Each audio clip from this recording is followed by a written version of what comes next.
right and what's wrong. Hey, let's pretend this grain is a puny little ant. Did that hurt? Nope. Well, how about this one? Are you kidding? Well, how about this?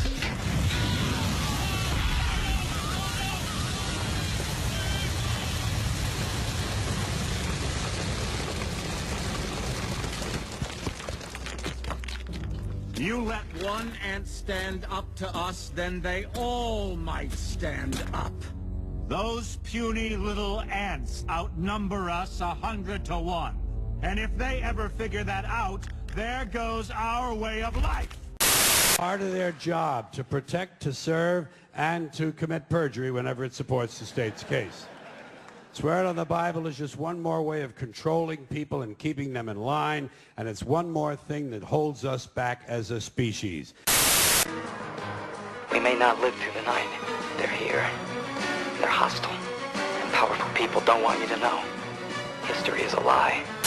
I thought the same thing. You know, I didn't start smoking pot until about 5 years ago. I thought pot made you stupid. You know, I bought into it just as much as anybody did. I realized when I was like 30 years old that I was tricked. I was like, you gotta be fucking kidding me. People say, well, you can abuse marijuana. Well, shit, you can abuse cheeseburgers too. You know, you don't go around closing Burger King because you can abuse something. I could take a fucking fork and jam it in my eyeballs. That mean forks should be illegal? You know, I could jump off a bridge. Should we outlaw bridges? Let's nerf the world. Spokesmen for giant special interest groups, whether those special interest groups be law enforcement, or whether they're private prisons, or whether they're pharmaceutical companies, or whether they're oil companies.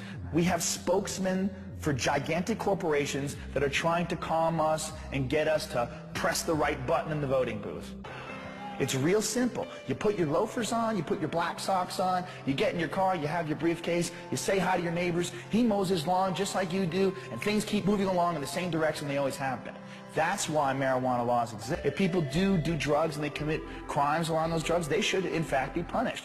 But you can't punish someone for something that hurts no one. In 10,000 years of known use of marijuana, there's never been a single death attributed to marijuana. There's 400,000 deaths in America alone every year that are directly attributed to tobacco. How many people in this country alone are addicted to antidepressants?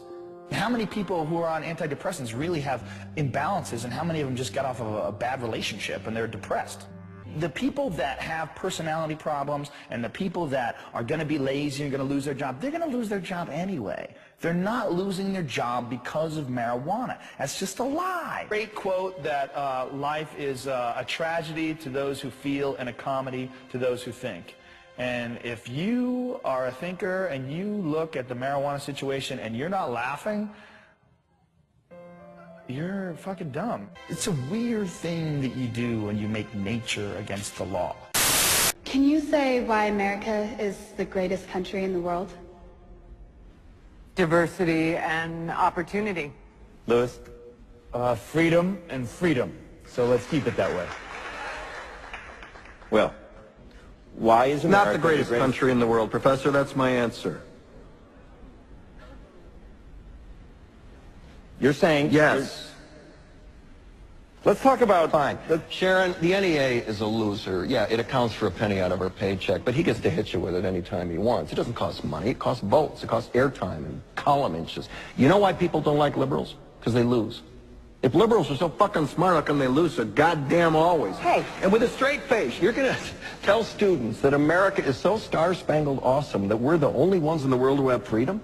Canada has freedom. Japan has freedom.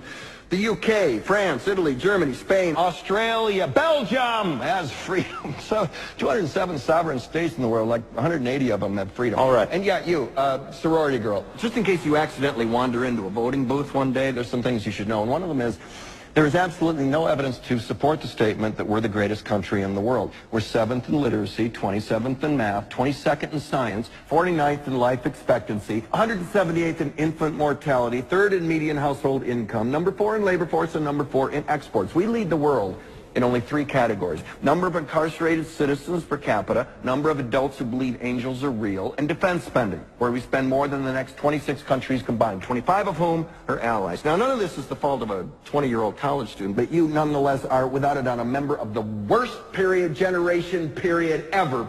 So when you ask what makes us the greatest country in the world, I don't know what the fuck you're talking about. Yosemite?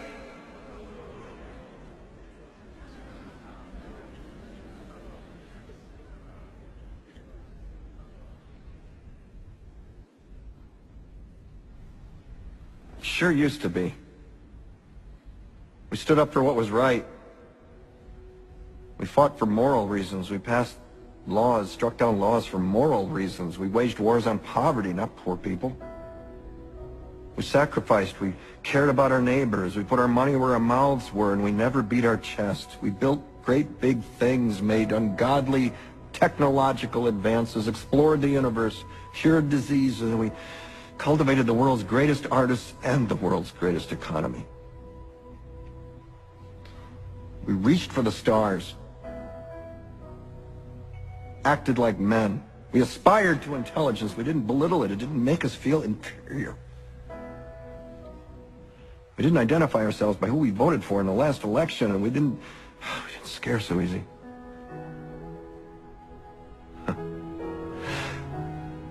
We were able to be all these things and do all these things because we were informed by great men, men who were revered. First step in solving any problem is recognizing there is one.